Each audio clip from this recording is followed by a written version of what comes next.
ఆదిలాబాద్ జిల్లాను వరద ముంచెత్తింది. జిల్లా కేంద్రంలోని సుభాష్ నగర్, రామ్ నగర్, టీచర్ కాలనీ, మణిపూర్ కాలనీలోకి వరద నీరు చేరింది. ఇళ్లలోకి వరద రావడంతో ప్రజలను సురక్షిత ప్రాంతాలకు తరలిస్తున్నారు అధికారులు. ఇక సుభాష్ నగర్లో చాలా మంది ప్రజలు ఇళ్ల పై అంతస్తులకు చేరుకున్నారు.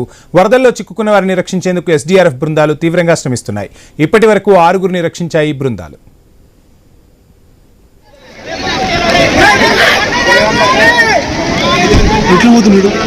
చిన్నపిల్ల ఉందా?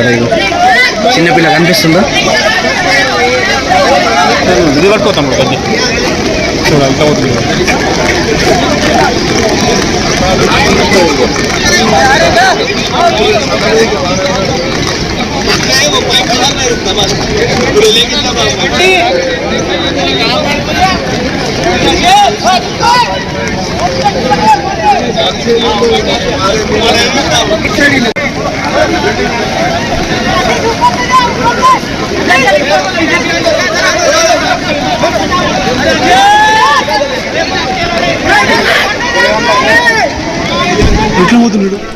చిన్నపిల్ల ఉందా? ఆదిలాబాద్ సిటీ మధ్యలో ఉన్న దస్తాపూర్ వాగు చాలా గత కొన్ని సంవత్సరాల క్రితం ఎప్పుడో వచ్చినటువంటి వాగు ఈ సంవత్సరం ఉధృతంగా ప్రవహించి ఈరోజు ఒక కుటుంబం నీళ్ళల్లో చిక్కుకోవడం జరిగింది. ఈ కుటుంబం చిక్కుకోవడానికి కారణం ఏంటంటే మెయిన్గా ఈ దస్తాపూర్ వెంబడినటువంటి బఫర్ జోన్ అని మనం ప్రభుత్వం నిర్ణయించింది. మరి బఫర్ జోన్ అంటే ఇప్పుడు నదికి ఇరువైపులా అటు 75 ఫీట్లు ఇటు 75 ఫీట్లు వదిలేసి ఇల్లు కట్టుకోవాలి.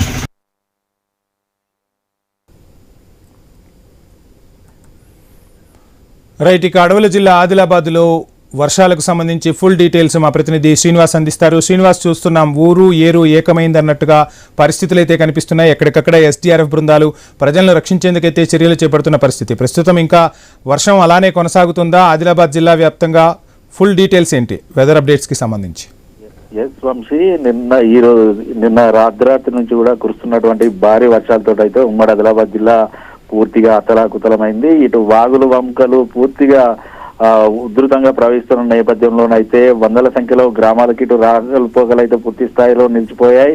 మరోవైపు ఈ భారీ వర్షాల ఉధృతికి రోడ్లు పూర్తి స్థాయిలో తెగిపోవడంతో కూడా కనెక్టివిటీ కూడా అక్కడ తెగిపోతున్న పరిస్థితులు అయితే ఉన్నాయి. మరోవైపు ఆదిలాబాద్ జిల్లాలో కురుస్తున్నటువంటి వర్షాలతోటి ఆదిలాబాద్ జిల్లా కేంద్రంలోని ఇటు సుభాష్ నగర్, రామ్ నగర్, టీచర్స్ కాలనీతో పాటు మరికొన్ని కాలనీలో కూడా భారీగా వరద నీరు అయితే ఇళ్లలోకి చేరడంతో అయితే ఎక్కడికక్కడ ఇటు స్థానిక కాలనీ ప్రజలైతే ఇండ్ల పైనకు వెళ్లి తలదాచుకున్న పరిస్థితులు అయితే ఉన్నాయి. ఈ నేపథ్యంలో జిల్లా ఎస్పీ, కలెక్టర్ ప్రత్యేకంగా ఇటు లోతట్టు ప్రాంతాలపైన అయితే దృష్టి సారించారు. ఇప్పటికే ఎస్డీఆర్ఎఫ్ బృందాలను రంగంలోకి దింపి ఎవరైతే వరదల్లో చిక్కుకున్న వారినందరినీ కూడా కాపాడుతూ ఇటు సురక్షిత ప్రాంతాలకైతే తరలిస్తున్న పరిస్థితులు ఇటు ఆదిలాబాద్ జిల్లా కేంద్రంలో ఉండగా, మరోవైపు బోత్లో ఉన్నటువంటి అన్ని మండలాల్లో కూడా భారీ వర్షం అయితే కురుస్తోంది. దాదాపుగా 10ల సంఖ్యల గ్రామాల్లో కూడా భారీగా వరద నీరు రావడంతో అయితే ఇటు వారిని రక్షించాలంటూ కూడా స్థానిక గ్రామాల ప్రజలైతే కోరుతున్న పరిస్థితులు అయితే ఇటు బోత్లో కూడా ఉన్నాయి. మరోవైపు ఇటు మంచిర్యాల, కొమరంభీ జిల్లాలో కూడా భారీగా వర్షాలు ఉదయం 10 గంటల వరకు కురిసిన నేపథ్యంలోనైతే ఎక్కడికక్కడ వాగులు వంకలు ఉప్పొంగడం, కాలనీలోకి వరద నీరు రావడంతో అయితే కాలనీ ప్రజలు కూడా ఆందోళన చెందుతున్నారు. మరోవైపు ఇటు ఉమ్మడి ఆదిలాబాద్ జిల్లా వ్యాప్తంగా కూడా గ్రామాలకు లో లెవెల్ వంతెనలు ఉండడం, ఇటు ఆదివాసీ గూడాలకైతే పూర్తి స్థాయిలో లో లెవెల్ వంతెనలు ఉండడం, వాగులపైన సరైన రవాణా సౌకర్యాలు లేకపోవడంతో కూడా ఇటు గ్రామాలకైతే పూర్తిగా రాకపోకలు అయితే నిలిచిపోయాయి. ఉమ్మడి ఆదిలాబాద్ జిల్లాకు సంబంధించినటువంటి అధికారులు అయితే ఎప్పటికప్పుడు ఇటు ప్రజలను అయితే అలర్ట్ చేస్తున్నారు. అత్యవసరం అయితే తప్ప బయటికి రావద్దంటూ చెప్తున్నాయి. లోతట్టు ప్రాంతాల ప్రజలను ఇప్పటికే సురక్షిత ప్రాంతాలకైతే తరలించారు. ఇటు కలెక్టరేట్లలో కూడా ఎక్కడికక్కడ టోల్ ఫ్రీ నెంబర్లు ఏర్పాటు చేశారు. ఖచ్చితంగా సహాయం కావాలంటే కూడా టోల్ ఫ్రీ నెంబర్లకు కూడా సహాయం చేయాలంటూ కూడా అధికారులు అయితే సూచనలు చేస్తున్న పరిస్థితులు అయితే ఉన్నాయి. మరోవైపు ఉమ్మడి ఆదిలాబాద్ జిల్లా వ్యాప్తంగా ఉన్న అన్ని ప్రాజెక్టులోకి భారీగా వరద నీరు రావడంతో అయితే ప్రాజెక్టులకు సంబంధించిన గేట్లన్నీ కూడా లిఫ్ట్ చేస్తూ వరద ప్రవాహాన్ని ఇటు తగ్గిస్తున్న పరిస్థితులు అయితే ఉన్నాయి. దాదాపుగా ఉమ్మడి ఆదిలాబాద్ జిల్లాలో ఉన్నటువంటి జలపాతాలన్నిటి కూడా భారీగా వరద నీరు రావడంతో ఇటు జలపాతాలు కూడా జల సవడులు చేస్తూ జాలవారుతున్న పరిస్థితులు అయితే ఉన్నాయి. మరో 2 రోజుల పాటు భారీ వర్షాలు ఉన్నాయంటూ వాతావరణ శాఖ హెచ్చరిక జారీ చేసిన నేపథ్యంలో కూడా అధికారులందరూ కూడా అలర్ట్ అయ్యారు. Vamshi, thank you Srinivas. यहाँ तक कि उनके घर में पूरा पानी घुस गया था। हमारे लोग को मालूम हुआ कि हमारे दोस्तों फ़ोन करे हमको, भाई ऐसी ऐसी बात है। बोलता हम बाहर थे, हम लोग आए।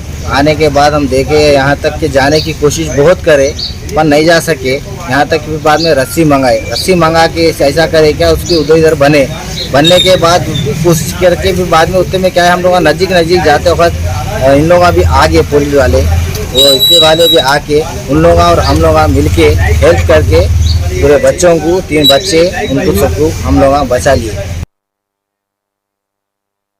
మనకు ఫోన్ అందగానే హుటాహుటి ఏందన్న ఎస్డిఆర్ఎఫ్ టీం మరియు ఫైర్ సిబ్బంది హుటాహుటిన వచ్చి వాళ్ళను కాపాడినాం. బాగా రిస్క్ తీసుకొని అంటే ఎక్కువ ప్రవహిస్తున్న సందర్భంగా తాడు సాయంతో మరి లైఫ్ బాయ్ సాయంతో అందరినీ బయట తీసుకొచ్చిన ఇళ్ళ నుంచి చిన్న పిల్లలు కూడా ఉండే, చిన్న పిల్లలను కూడా రిస్క్ తీసుకొని వాళ్ళని కూడా తీసుకొచ్చినాము.